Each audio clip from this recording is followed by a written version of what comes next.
Welcome to our channel. Today we how to use Oracle Database for data management, full guide step by step clearly.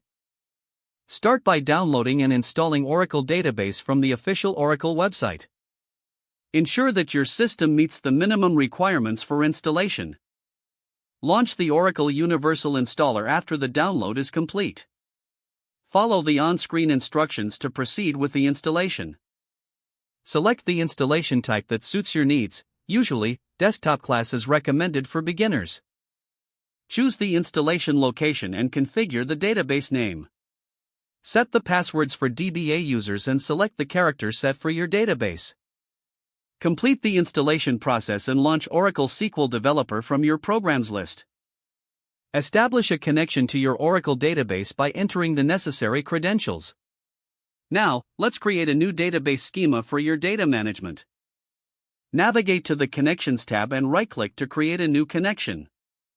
Fill in the connection name, username, and password. Test the connection to ensure that it works properly.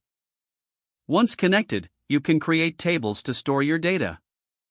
Use the SQL worksheet to create table statements.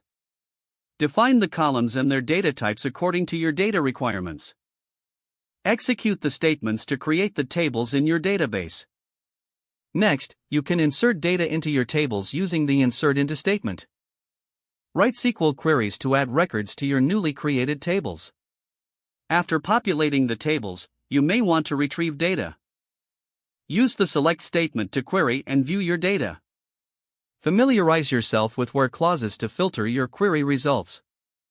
To manage the data efficiently, practice using update and delete statements. Regularly backup your database to prevent data loss. You can automate backup procedures using Oracle's tools. Explore indexing to enhance the performance of your data retrieval. Utilize Oracle's built-in functions for advanced data manipulation. Monitor your database performance using Oracle Enterprise Manager. Don't forget to like this video and subscribe to our channel for more step-by-step tech guides.